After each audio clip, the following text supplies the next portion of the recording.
ইরফান বাইরে বেরিয়ে একটি পানির বোতল কিনল। এরপর রাস্তার এক সাইডে গিয়ে মাইরার হাত ধুইয়ে দেয়। মাইরা চুপচাপ ইরফানের কর্মকাণ্ড দেখছে।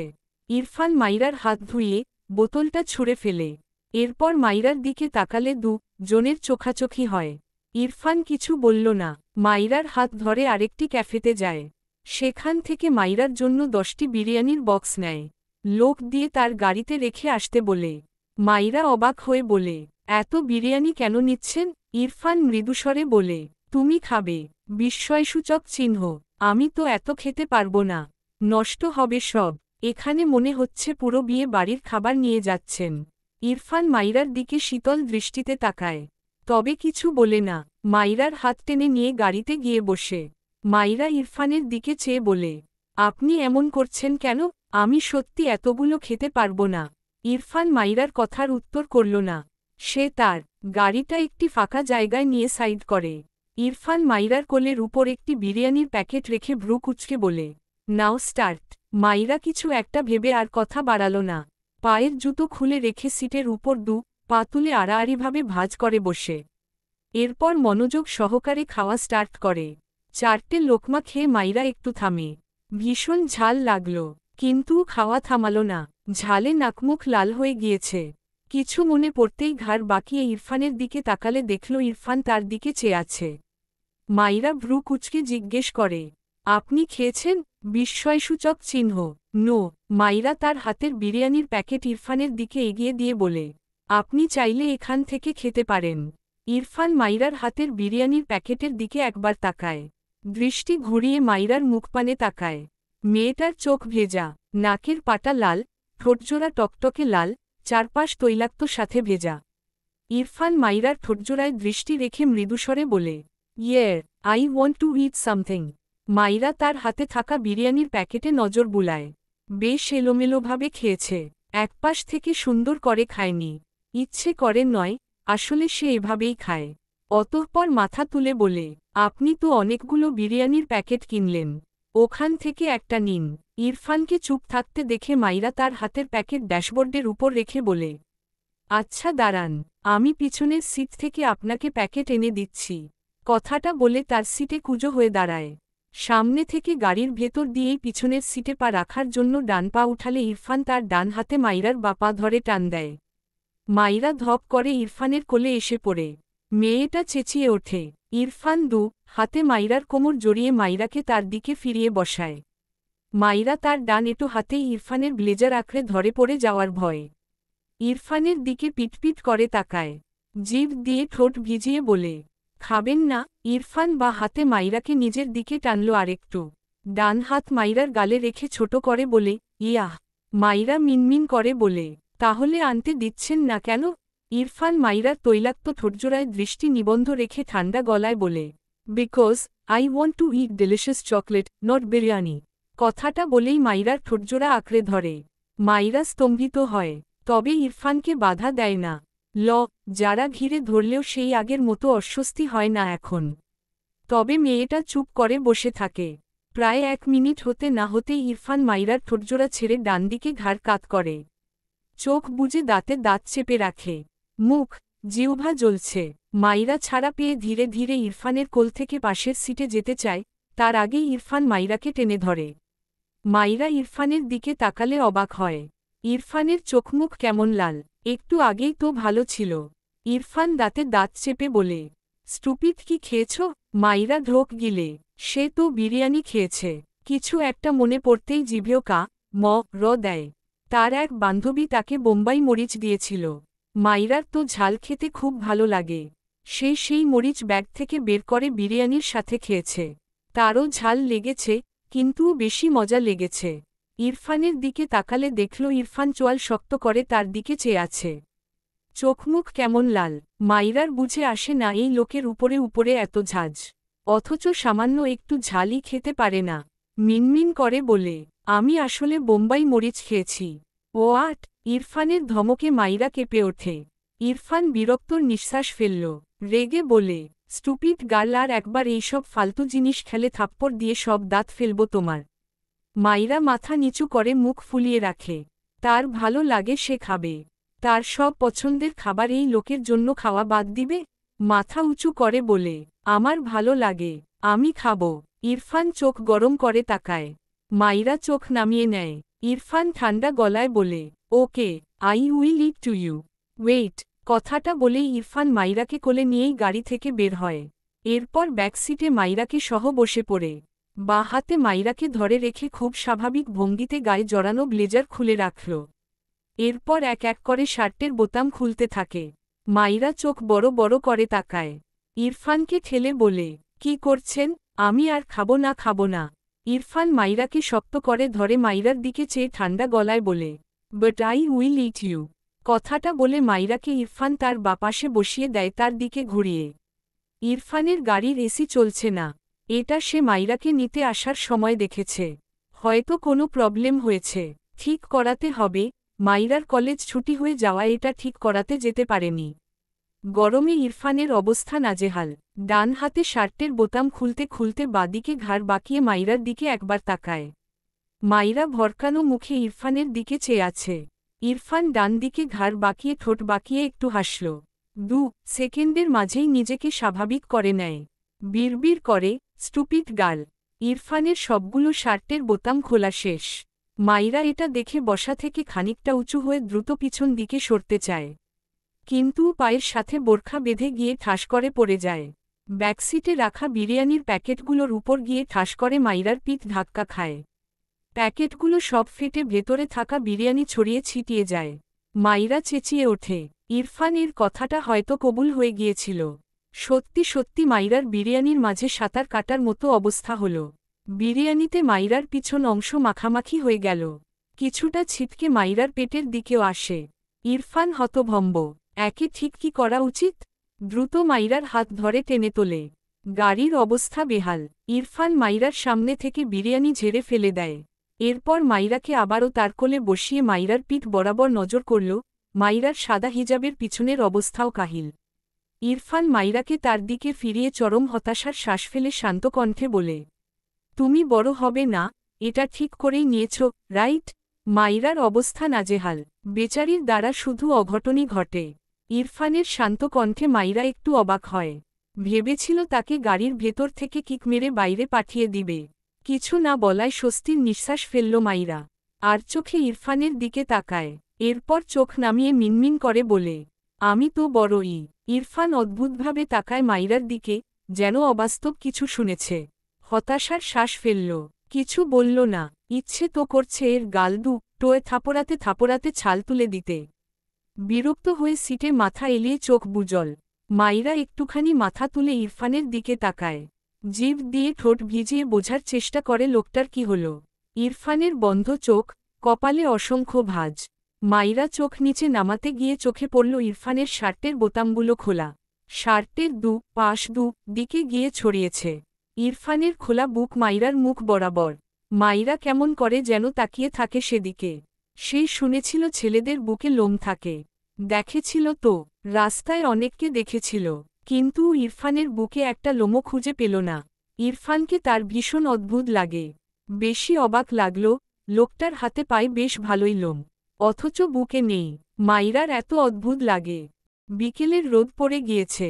ধরণীতে উষ্ণ ভাব কমে গিয়েছে। গাড়ির জানালা খোলা, জায়গাটা ফাঁকা। আশেপাশে তেমন কেউ নেই। মাঝে মাঝে বাম পাশের জানালা দিয়ে মিটমিট বাতাস গাড়ির ভেতর প্রবেশ করে।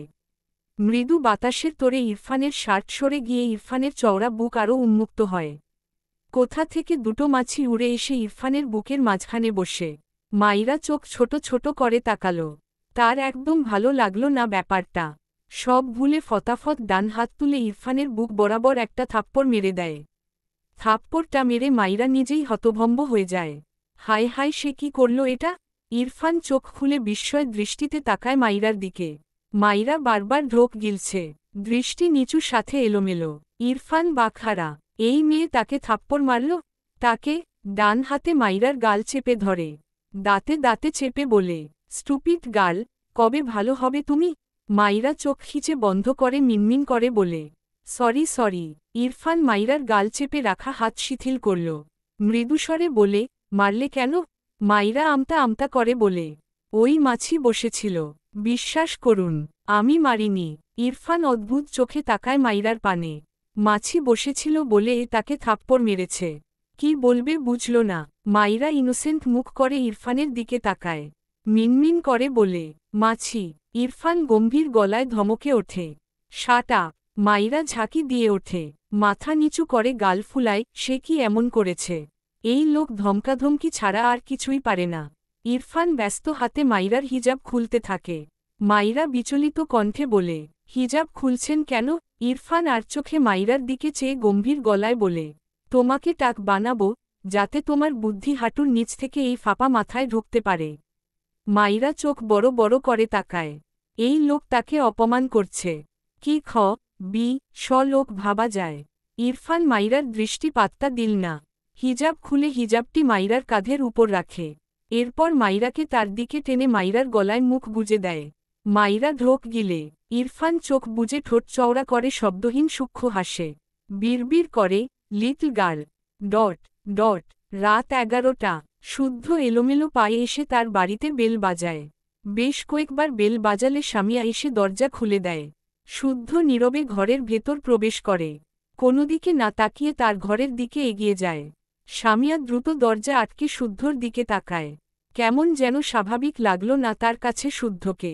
চিন্তিত হল মেয়েটা। সে তো এইখানে কয়েক মাস হলো আছে। শুদ্ধ কখনো এত রাত পর্যন্ত বাইরে থাকে না। মেয়েটার ভীষণ ইচ্ছে করল শুদ্ধ কেমন আছে এটা জিজ্ঞেস করার, কিন্তু সাহসে কুলায় না। শুদ্ধ দরজার সামনে গিয়ে দাঁড়িয়ে পিছু ফিরে স্বামীয়ার উদ্দেশ্যে বলে, মা কি ঘুমিয়েছে? স্বামীয়া সাথে সাথেই ছোট করে বলে, জি উনি ঘুমিয়ে পড়েছেন। শুদ্ধ আর কিছু বলল না। স্বামীয়া উসখুস করছে। শুদ্ধর অবস্থা জানতেই মূলত বেচারির এ অবস্থা। অনেক কসরত করে শুদ্ধর উদ্দেশ্যে প্রশ্ন করেই ফেলে, আপনি কি অসুস্থ? শুদ্ধর পা থেমে যায়। পিছু ফিরে একটু অদ্ভুতভাবে তাকায় স্বামীয়ার দিকে। স্বামীয়া শুদ্ধকে তাকাতে দেখে মাথা নিচু করে নেয়। থেমে থেমে বলে, দুঃখিত, আসলে আপনার চোখ অনেক লাল। তাই। শুদ্ধ তার ঘরে যেতে যেতে বলে, 1 কাপ চা দিয়ে যাও আমার রুমে। স্বামীয়া ঘাড় কাত করে দ্রুত রান্নাঘরের দিকে পা বাড়ায়। শুদ্ধ ঘরে গিয়ে বিছানায় শটান হয়ে শুয়ে পড়ল। চোখ বুজল। ফারাহ মুখটা ভাসে চোখের সামনে। কতক্ষণ চুপচাপ শুয়ে রইল, 4 হাত পা চারদিকে ছড়িয়ে ছিটিয়ে। হঠাৎই মনে পড়ল ফারাহ গলা চেপে ধরায় যে দাগ হয়েছিল, সে দাগ চোখের সামনে ভাসতেই আবারও দমবন্ধ লাগে। হঠাৎই শোয়া থেকে বসে গায়ের জোরে বেডের কোনায় একটা পাঞ্চ মারে। নিজের উপর ভীষণ রাগ লাগছে। আবার ফারাহ উপর। স্বামীয়া দরজার সামনে এসে শুদ্ধকে এভাবে দেখে কিছুটা ভীত হয় মেয়েটা। এমনিতেই সে কোনো ছেলের সামনে যেতে ভীষণ সংকোচ করে। তবে শুদ্ধর সামনে ত্রিনা বেগম তাকে জোর করে পাঠাত, তাই খুব সামান্য জোরতা কাটিয়ে শুদ্ধর সাথে কথা বলতে পারল। কিন্তু শুদ্ধর এমন রাগ দেখে মেয়েটাকে আবারও জোরতা ঘিরে ধরে। শুদ্ধর চোখ দরজার দিকে পড়লে দেখল স্বামীয়া ভীত চোখে তার দিকে চেয়ে আছে। শুদ্ধর কেন যেন হাসি পায়। হেসেও ফেলল ছেলেটা। এই মেয়ে তাকে দেখে ভয় পাচ্ছে কেন, অদ্ভুত। ফারাহও তাকে দেখে ভয় পাচ্ছিল। সে কি এলিয়েন? রেগে যায় আরও। স্বামীয়ার দিকে আঙুল তাক করে রাগান্বিত স্বরে বলে, এই ভীতু মেয়ে, ভয় পাচ্ছ কেন? আউট। স্বামীয়া আগের চেয়েও কয়েকগুণ ভীত হয়। শুদ্ধর রাগে বেচারি কি করবে বুঝে পায় না। তবুও মিনমিন করে বলে, আপনার চাটা। শুদ্ধ বসা থেকে দাঁড়িয়ে রেগে বলে, যেতে বলেছি যাও। ভীতুর ডিমের হাতের চা খেয়ে আমার মাথার সাথে সাথে পেট ব্যথাও শুরু হবে। আউট। স্বামীয়া ভীষণ ভয় পায়, কিন্তু শুদ্ধর বলা লজিক বেচারি বুঝল না। শুদ্ধর চোখ লাল দেখেই বোঝা যাচ্ছে লোকটা অসুস্থ। এই চা খেলে লোকটা একটু আরাম পাবে। স্বামীয়া শুদ্ধকে বলার সাহস পায় না। উপায় না পেয়ে হাতের চায়ের কাপ দরজার কাছেই মেঝেতে রেখে দ্রুত ঘরের দরজা থেকে সরে যায়। শুদ্ধ অবাক হয়ে চেয়ে আছে মেঝেতে রাখা চায়ের কাপের দিকে। স্বামীয়া দ্রুত পায়ে তার ঘরে এসে দরজা আটকে দিয়েছে। শুদ্ধ কি বলবে বুঝল না। চাটা প্রয়োজন। এগিয়ে এসে চায়ের কাপটা তুলে নেয়। দাঁড়িয়ে দাঁড়িয়েই চাটা শেষ করল। স্বাদ নতুন নয়। স্বামীয়া এই বাড়ি আসার পর স্বামীয়ার হাতে চা বেহিসাব খাওয়া হয়েছে শুদ্ধর। ভাইয়া শুদ্ধ ভাইকে একটা কল করবে? ফাইজ তার ঘর থেকে বেরিয়েছিল। ফারাহকে টলতে দেখে ফাইজ অবাক হয়ে বলে, তোর কি হয়েছে ফারাহ? ফারাহ লালিত চোখজোড়া টেনে তুলে ভাইয়ের দিকে তাকায়। দুর্বল কণ্ঠে বলে, শুদ্ধ ভাই কেমন আছে? একটু শুনবে ভাইয়া? ফাইজ ফারাহ কপাল চেক করল। মেয়েটার জ্বরে গা পুড়ে যাচ্ছে। ফাইজ দ্রুত ফারাহকে এক হাতে আগলে নিয়ে ফারাহ ঘরের দিকে নিয়ে যায়। ফারাহ ঘাড় বাঁকিয়ে বলে, শুদ্ধ ভাইকে একটা কল করো না ভাইয়া। বিস্ময়সূচক চিহ্ন। তুই আগে ওষুধ খা, এরপর করছি। গায়ে তো অনেক জ্বর। ফারাহ কিছু বলল না। ফাইজ ফারাহকে ওষুধ খাইয়ে দেয়। ফারাহ আবারও ফাইজের কাছে আবদার করে। ফাইজ ফারাহ পাশে বসলে ফারাহ ভাইয়ের কাঁধে মাথা রাখে। ফাইজ তার বোনের মাথায় হাত বুলিয়ে দিতে দিতে শুদ্ধকে কল করে। হ্যাঁ বল। বিস্ময়সূচক চিহ্ন। কেমন আছিস? বিস্ময়সূচক চিহ্ন। তোর বোন যেমন রাখল তেমনই আছি। নি বোন বানিয়েছিস। বিস্ময়সূচক চিহ্ন। একদম আমার বোনকে নিয়ে উল্টাপাল্টা কথা বলবি না। শুদ্ধ বিরক্ত হয়ে বলে, কেন কল করেছিস? ফাইজ মৃদুস্বরে বলে। ফারাহ তার আর বলতে পারল না। শুদ্ধ মাঝখান থেকে বলে ওঠে, তোর বোন আমায় বিয়ে করতে চায় না, বুঝিস নাই? ওকে বল আমি আমার মায়ের পছন্দ করা মেয়েকেই বিয়ে করব। ওর তোত্তারামি নিয়ে ও জীবন কাটাক। কথাটা বলেই কল কেটে দেয় শুদ্ধ। ফাইজ আবারও কল ব্যাক করে, কল রিসিভ হয় না। ফারাহ ফাইজের ফোন নিয়ে নিজেই কল দিতে থাকে। তৃতীয়বার দিলে ওপাশে শুদ্ধর ফোন সুইচ অফ বলে। ফারাহ চোখ থেকে পানি গড়িয়ে পড়ে। কিছু না বলে চুপ করে বেডে গিয়ে ডান কাত হয়ে শুয়ে পড়ল। ফাইজ অসহায় হয়ে বসে রইল। ফারাহ কুকড়ে শুয়েছে। ফাইজ ফারাহ গায়ে কাঁথা দিয়ে দিল। ফারাহ মাথার হাত রেখে মৃদুস্বরে বলল, শুদ্ধ রেগে আছে। ওকে রাগাস কেন বলতো? শান্তশিষ্ট ছেলেটা, রেগে গিয়ে এমন করছে। ঠিক হয়ে যাবে। ফারাহ বন্ধ চোখের পাতা বেয়ে জল গড়ায়। নিজেকে সামলে ভাঙা গলায় বলে, তোমাদের ছেলেদের কত রাগ ভাইয়া। আমি যেখানে ইচ্ছে করে কিছু করিনি, তাতেই কত রাগ শুদ্ধ ভাইয়ের। রেগে গিয়ে তো আমাকে বলতে গিয়ে থেমে গেল। গলায় ভীষণ ব্যথা আছে এখনো। তবে তার ভাইকে বলতে চাইল না এসব। এড়িয়ে গিয়ে বলে, শুদ্ধ ভাই যেদিন থেকে বুঝেছে আমার তাকে ভালো লাগে, সেদিন থেকে আজ পর্যন্ত অন্য মেয়েদের নিয়ে আমার সাথে শুধু মজাই করে গেল। আমি মেয়ে বলে বুঝি আমার রাগ থাকতে নেই, কষ্টও থাকতে নেই, অভিমানও থাকতে নেই? আর আমি একদিন আমার অনিচ্ছায় কি করলাম, তাতেই আমাকে। আবারও থেমে যায়। কাঁথার ভেতর মুখ নিয়ে নিঃশব্দে চোখের পানি ফেলে। ফাইজের খারাপ লাগল। শুদ্ধ মজা করলেও তার বোন তো সত্যিই কষ্ট পেত।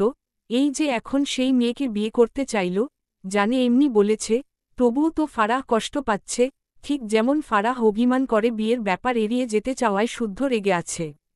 সত্যিই তো তার বোন মেয়ে বলে কি রাগ নেই? কাল দিনের আলো ফুটুক আগে। তার বোনটাকে কষ্ট দেয়ায় ওর পিঠের হাড় ভাঙবে। তার মাকে নয়তো ইনায়াকে ফারাহ সাথে থাকতে বলবে, সেজন্য দ্রুত ঘর থেকে বেরিয়ে গেল। শুদ্ধ নামাজ পড়ে বেডে শুয়ে পড়ে। ভীষণ মাথা ব্যথা করছে। শরীর খারাপ লাগছে।